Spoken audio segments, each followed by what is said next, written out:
Estadão hoje divulgou áudios de um celular onde eles afirmam que era determinada uma investigação contra o ministro do Supremo, Alexandre de Moraes.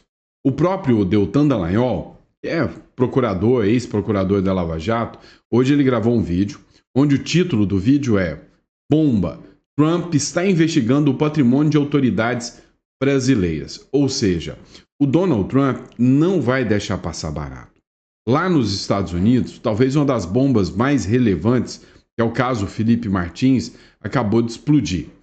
O The Wall Street Journal, um jornal de grande relevância lá nos Estados Unidos, fez uma matéria, um dos principais jornais dos Estados Unidos, noticiando sobre o caso Felipe Martins e perguntando quem foi que criou o registro falso de entrada nos Estados Unidos para manter um crítico, o Felipe Martins, crítico de Lula, na prisão brasileira. Ou seja, tratando o Brasil literalmente como um regime, como do próprio Maduro. Ou seja, a Mary Anastasia O'Grady tratou o Brasil no mesmo nível de Cuba, de Venezuela, ou seja, por que prenderam um crítico do Lula? E aí ela fala literalmente em fishing expedition, ou seja, pescaria de provas, coisa que num regime democrático não existe. Vamos falar também sobre o caso do Felipe Barros. Ele se manifestou depois da decisão do ministro Supremo Alexandre de Moraes de colocar o Felipe Barros dentro de uma investigação que pode levá-lo à prisão. E outra questão, pela primeira vez agora, a Praça dos Três Poderes, a esplanada, está totalmente fechada por ordem do ministro Alexandre de Moraes. Seria um estado de sítio, Estamos agora vivendo um estado de sítio, um estado de exceção, onde as pessoas não podem mais livremente passar, os turistas não estão mais podendo chegar perto de Brasília. O que está acontecendo? E aí, algo que envolve o deputado Hélio Lopes, aquele que foi realizar uma manifestação, vem à tona e isso é muito, muito preocupante. Tudo isso é tema desse nosso editorial, então seja muito bem-vindo ao nosso editorial aqui do nosso canal. É sempre um prazer enorme estar aqui com você, discutir um pouquinho sobre o que está rolando na política do Brasil e do mundo. Então, para você que está nos acompanhando, não esquece de se inscrever no canal, curtir e compartilhar. É sempre importante o seu apoio aqui no canal, além de que você terá sempre informações de altíssima relevância. Então, dá uma força para a gente aí, curta, compartilha. E para você que tem um certo patrimônio, você já conhece uma estrutura de uma holding. A holding ela tem 3 grandes benefícios. Ela pode proteger o seu patrimônio.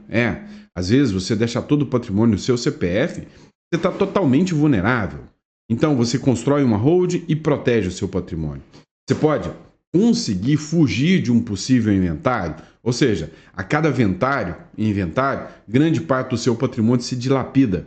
Você não precisa mais passar por inventários. Pessoas jurídicas não morrem.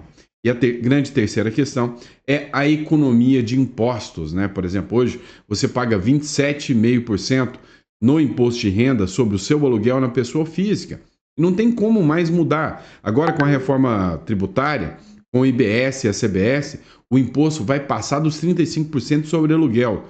Você precisa pejotizar isso e reduzir impostos. Então, esse tipo de serviço vai estar disponível aqui. Quem clicar no link aqui vai marcar uma reunião com o nosso escritório. A gente está aqui para poder te dar toda essa assessoria e consultoria financeira e patrimonial para você. Combinado? Agora, dito isso, vamos para a matéria. Vem comigo. É o seguinte, pessoal. Está pipocando lá nos Estados Unidos uma matéria do Wall Street Journal sobre o Felipe Martins.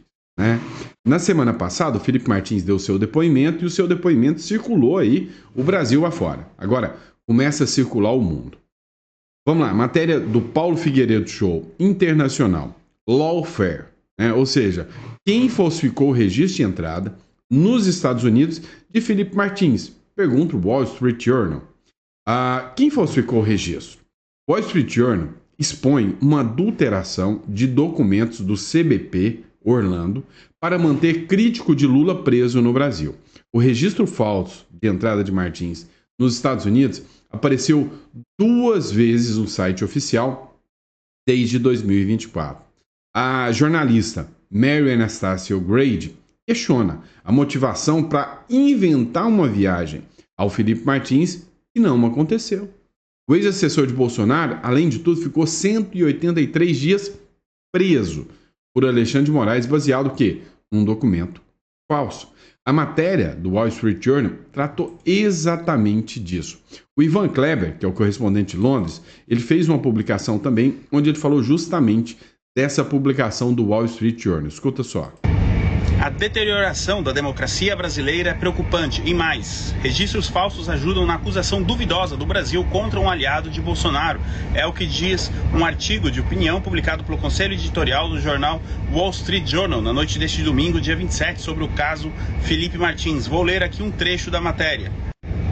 A deterioração da democracia brasileira é preocupante, mas a ameaça tarifária não comoveu Lula nem o politizado Supremo Tribunal Federal. Seria melhor que o senhor Trump começasse em casa com uma investigação transparente sobre como os registros falsos relativos ao senhor Martins foram publicados em um site do CBP.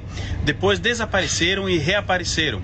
Isso teria o benefício adicional de inocentar o senhor Martins da acusação de fugir ilegalmente de seu país. É o que diz um trecho, então, dessa matéria do jornal Wall Street Journal, deste artigo de opinião publicado pelo Conselho Editorial, e os senhores encontram um link de acesso a este artigo aqui mesmo no meu Instagram, nos stories. Eu sou Ivan Kleber, falo diretamente de Londres, no Reino Unido, e hoje é segunda-feira, dia 28 de julho de 2025. Muito obrigado pela audiência. Veja só a relevância dessa publicação.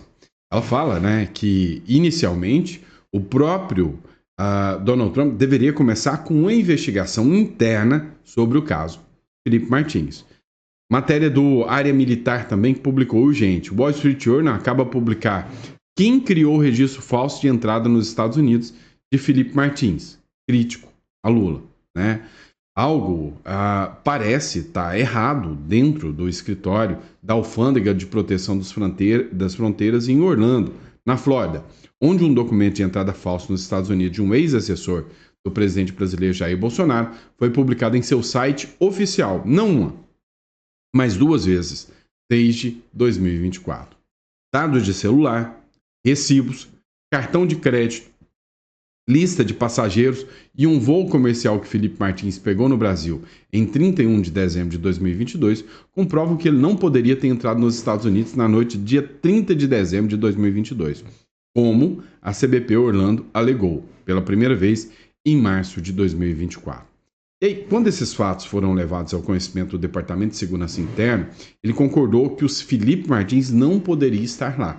E aí iniciou uma investigação completa. Ou seja, a Ana Paula Henkel, ela já tinha feito inclusive um editorial, um vídeo, onde nesse vídeo ela falava que, de certa forma, né, essa investigação do Felipe Martins já ronda os corredores do Congresso norte-americano e que isso pode, inclusive, gerar prisão de autoridades. Mas não para por aí. Dá uma olhada.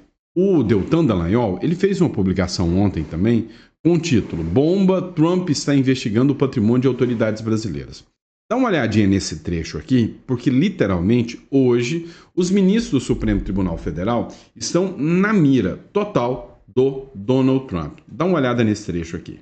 O governo Trump.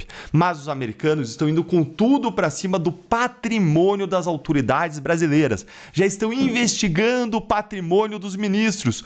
Olha aí comigo. O que é a Lei Magnitsky, né, Natália? Essa é uma lei que foi criada ainda na gestão do Obama e que, a princípio, mirava funcionários do Kremlin, funcionários russos que tivessem praticado atos graves de violação de direitos humanos ou de corrupção. E aí, então, quais eram as punições previstas? Restrição para entrada nos Estados Unidos, e isso já não seria mais uma questão, porque a gente sabe, por exemplo, que o Alexandre de Moraes já está com essas restrições, assim como seus familiares. Mas, além disso, proibição de transação em dólar com qualquer instituto, com qualquer instituição financeira que opere nos Estados Unidos, e, portanto, aí, quer dizer, é uma avenida aberta, já que hoje, por exemplo, a gente tem as bandeiras dos cartões de crédito Visa e Mastercard, que são americanas e que operam no mundo inteiro. Essa seria uma limitação, por exemplo. Já não seria possível, em tese, potencialmente não seria mais possível ao ministro Alexandre de Moraes ter um cartão de crédito ou mesmo de débito com essas bandeiras. E proibição e congelamento de bens aqui nos Estados Unidos. O ministro nega que tenha bens aqui, mas isso poderia atingir um familiar seu, e a gente sabe que tem havido um levantamento em relação à propriedade atividades de autoridades brasileiras aqui nos Estados Unidos pelo governo Trump, Natália. Então, assim, é o que um especialista nessa lei da Universidade da Austrália me chamou de uma camisa de força financeira. Os bolsonaristas gostam de dizer de pena de morte financeira. Ele vai menos longe nisso, mas diz que realmente é um tipo de punição que traz consequências graves para a vida da pessoa que é atingida por ela. E seria imposto sem que o ministro tivesse sequer condição de se defender nesse momento, Natália. Então, num segundo momento, ele até poderia se colocar, mas agora seria, digamos assim, a revelia, uma punição imposta pelo governo Donald Trump. Vocês perceberam o que a jornalista falou? Esse aqui é o meu bônus para você. Além do governo americano estar levantando o patrimônio das autoridades brasileiras, as sanções, como as da Lei Magnitsky, seriam impostas sem que o ministro Alexandre de Moraes sequer tivesse a chance de defesa. Olhem a ironia do destino. Logo Moraes, que tanto abusou do seu poder contra centenas de pessoas, sem conceder a elas o direito à ampla defesa, ao contraditório, ao devido processo legal, à paridade de armas, garantidos pela nossa Constituição, ao julgamento por um juiz imparcial. Moraes vai, enfim, provar do seu próprio veneno. Pois é, pessoal. Olha, o que acontece é que há uma pressão gigantesca. E eles vão dobrar a aposta, eles vão partir para cima, eles não vão recuar. Vocês não tenham dúvidas quanto a isso. Um exemplo claro é o caso Felipe Barros. O Felipe Barros é o cara que assumiu a Credem, o deputado, né, que no lugar do Eduardo Bolsonaro agora assumiu a Credem. A Credem, né, é uma comissão que tem ali, vamos dizer, uma espécie de chancelaria da Câmara dos Deputados. Ela é responsável pelos assuntos exteriores. E o Felipe Barros foi incluído no processo que investiga o Eduardo Bolsonaro. E segundo a publicação que saiu ontem, da própria Folha de São Paulo, já está até pronto para ser encerrado com investigações pesadas contra o Felipe Barros. E aí é que o negócio fica mais complicado.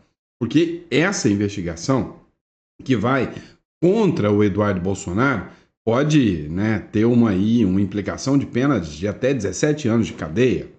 Olha só, investigado por ida aos Estados Unidos, ou seja, hoje ir aos Estados Unidos é capaz de mandar até prender o Felipe Barros, diz que atuou em missão oficial. O deputado Felipe Barros divulgou no sábado, anteontem, uma nota em que rejeita as acusações de crime contra a soberania feitas pelo ministro Alexandre de Moraes. Na quinta-feira, o ministro do STF incluiu o nome do parlamentar no inquérito 4995. É o mesmo inquérito que investiga o Eduardo Bolsonaro, né, crimes contra o Estado de Direito. Com base para a decisão, o ministro citou a atuação de Barros nos Estados Unidos, onde o parlamentar esteve em maio. Ou seja, se você é de direita e vai para os Estados Unidos, você corre um grande risco, né, de parar na cadeia.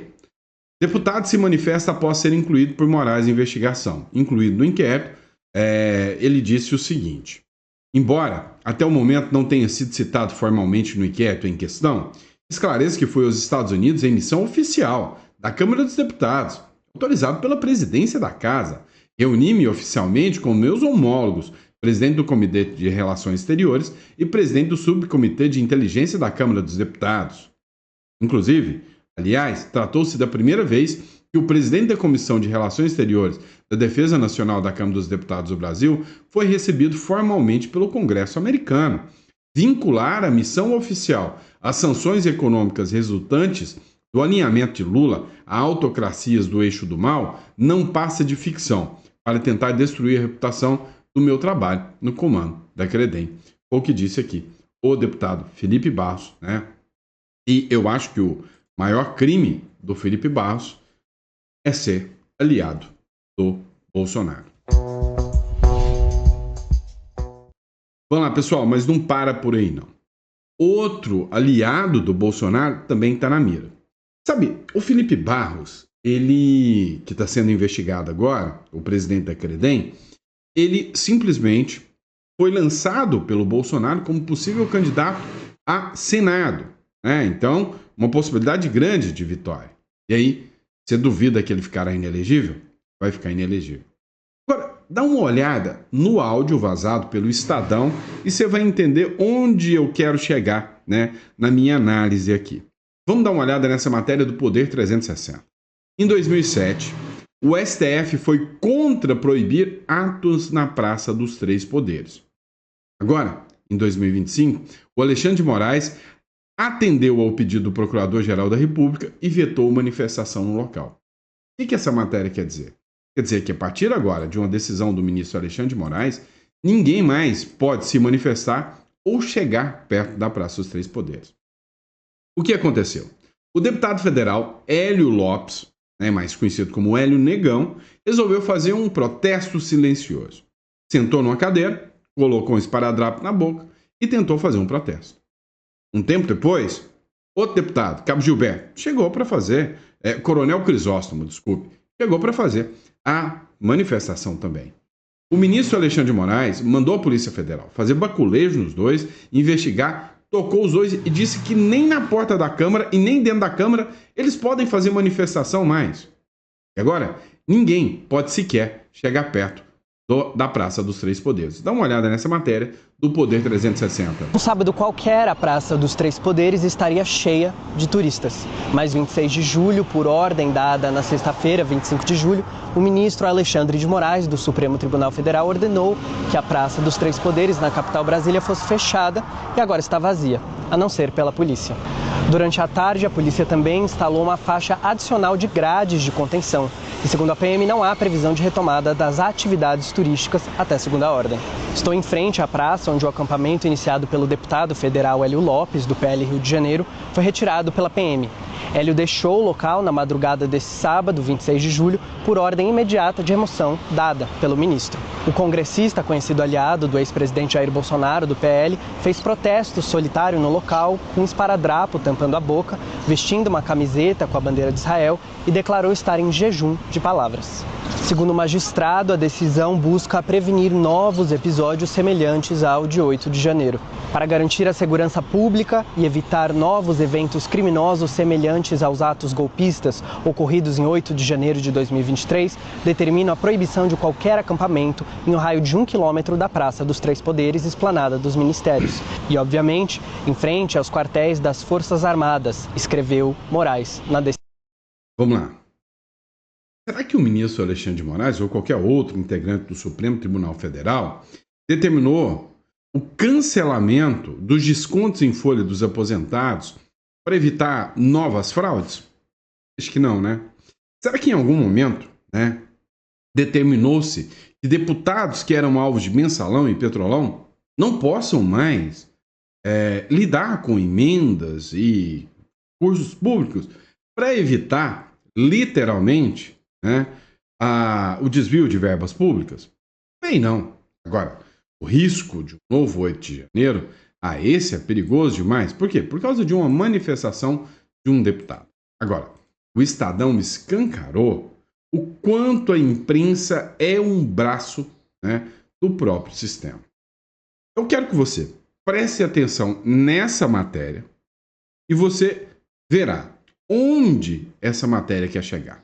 Escuta comigo. Mais de 7 mil arquivos foram extraídos do celular de Bolsonaro pela Polícia Federal. O conteúdo desse telefone nunca veio a público, até esse momento. Ô Técio, confirma se é verdadeira essa notícia aí, dá um retorno para mim. Indício de desvio de recurso público? O que é isso? A galera tá me pressionando aí, com medo de prejudicar até o senhor mesmo, nas decisões lá. Vocês viram? Quando o cara não teme... Não, peraí, indício de desvio de dinheiro público? O que é isso? Não tem nada disso, Tanto é que até hoje ele não é acusado de nada disso, diferente de outros presidentes por aí. Cada um teve acesso com exclusividade aos arquivos que incluem conversas de WhatsApp, mensagens de áudio, vídeos e documentos. Uma das conversas mostra que Bolsonaro orientou o deputado Hélio Lopes, do PL do Rio de Janeiro, a assinar o pedido de uma abertura... Opa, como é que é? Qual deputado mesmo? Peraí, Hélio Lopes?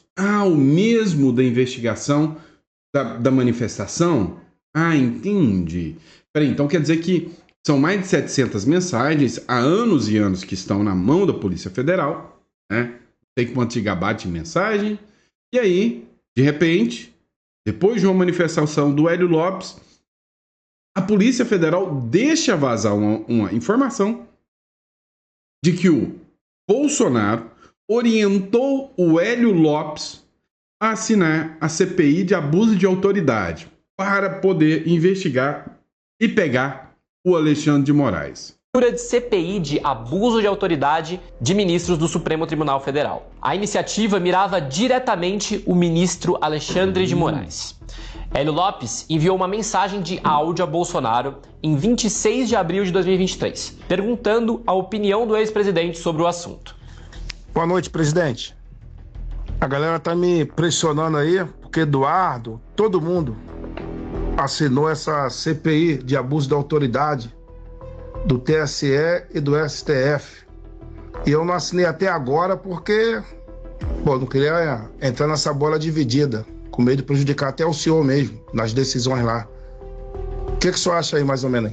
Bolsonaro respondeu em uma mensagem de texto. Foi curto e objetivo. Eu assinaria. Sempre existe a possibilidade de retaliações. Seu aliado entendeu o recado. Uma hora depois, ele respondeu.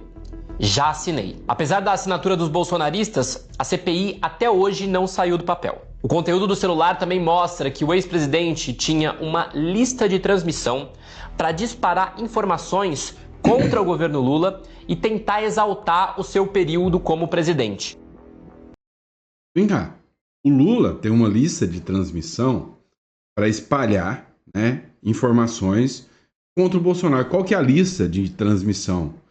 São as manifestações oficiais dele. Olha o que ele fala, Todos os jornais, republicam os ataques do Lula ao Bolsonaro. Mas tá tudo bem, É a democracia, a República Tupiniquim aqui. Agora, alguém aí tem dúvidas? Me respondam se realmente esse avanço, tem ou não a ver, com calar opositores, calar o Hélio Lopes e mandar um recado para os demais deputados. Quem ousar se manifestar contra a democracia, ora, estará em mais um inquérito. Nós vamos pegar vocês todos que já conversaram com o Bolsonaro. Deu para entender isso? E aí a gente regressa naquele ponto crucial, da discussão em relação ao Tarcísio de Freitas. Tá, ontem, ou melhor, hoje, foi o editorial de hoje de manhã, às vezes eu até me perco aqui. Eu falei sobre o Tarcísio de Freitas, que ele estava num evento da XP, e lá era um evento para tratar com empresários. Talvez nem todos bolsonaristas, e que o Tarcísio não usou no discurso, a anistia, não usou no discurso, onde ele criticava as tarifas do Trump, defendendo para os empresários, ele não usou o argumento também, das ações do ministro Alexandre de Moraes, ou seja, ele nunca vai para cima do STF. E eu disse, olha, eu concordo com o Tarcísio, não é hora do Tarcísio ir para cima dessa forma. Essa moça aqui, a Fabiana Barroso, ela escreveu o seguinte: governadores e demais. No evento da XP, dias após Moraes mandar prender deputado que se manifestava pacificamente e humilhar o governador do DF, escancaram uma covardia nacional. Fingem normalidade enquanto o país vive sob um regime de exceção. São cúmplices da tirania, todos sem exceção. Olha, eu já disse que a gente sabe o que está acontecendo no Brasil e tapar os olhos contra isso é hipocrisia, tá? Agora, vem cá. Eu já disse para vocês que a gente tem que manter alguns ilesos. Vou te dar um exemplo. O Paulo Figueiredo desceu além em cima do Nicolas, falando que o Nicolas deveria ser mais radical. O Eduardo Bolsonaro falou que o Nicolas deveria gritar. O Nicolas está no Brasil, gente. O Nicolas não está nos Estados Unidos, não. E se o Nicolas começar a gritaria aqui, ele vai preso. Ele vai preso. Então, sim, tem que ter a articulação, mas aqui dentro você tem que saber muito bem o que você fala. Esse é o Brasil de hoje em dia. E eu estou falando racionalmente. Olha, o Adrilles Jorge também fez algumas críticas, aos governadores. Dá uma olhada na crítica do Adrilles aqui. Gente, o que o governador Tarcísio, o Zema, Ratinho Júnior, Caiado e outros governadores não entendem é que há uma ditadura. as condições estão dadas. É anistia, soltura do presidente Bolsonaro, acabar com a censura e retirada do bloco China, Rússia e ditaduras. O que esses caras estão fazendo, o Tarcísio, o Zema, o Ratinho e outros, o Caiado também, é negacionismo. É negacionismo, não é? O que está em jogo realmente são empregos, a economia e o bem-estar e o poder de compra da população brasileira. Mas o que está colocado na mesa, e esses negacionistas, esses governadores eleitos pela direita, está colocado na mesa que tem uma ditadura sangrenta, sanguinária, sórdida, imunda, que tortura, que deixa as pessoas morrerem na cadeia, exila pessoas.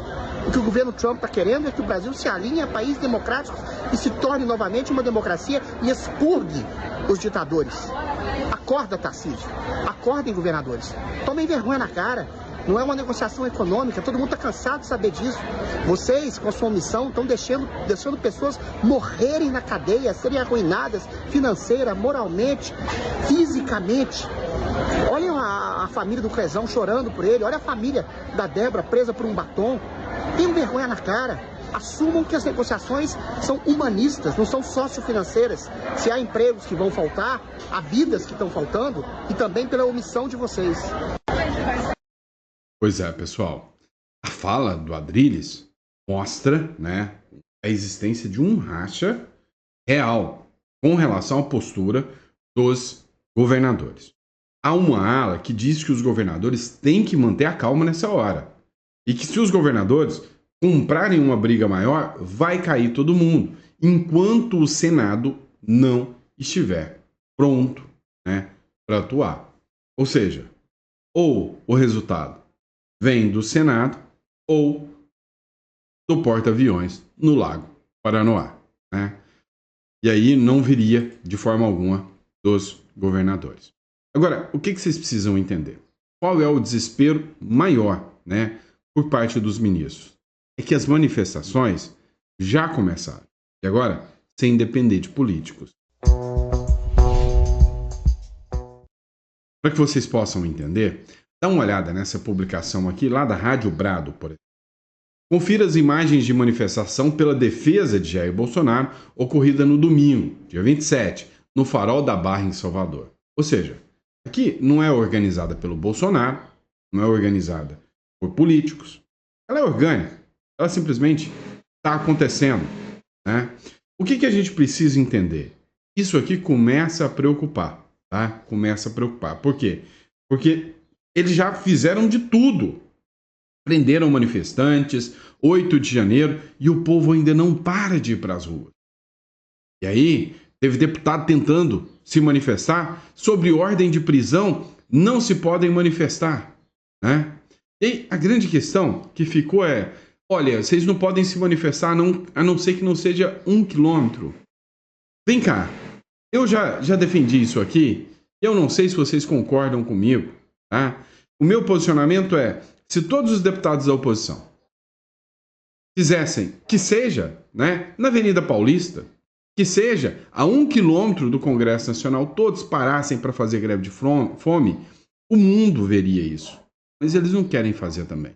Então, cá entre nós, vocês podem até falar que eu estou passando pano, mas jogar tudo isso nas costas dos governadores também não vai ser contraproducente.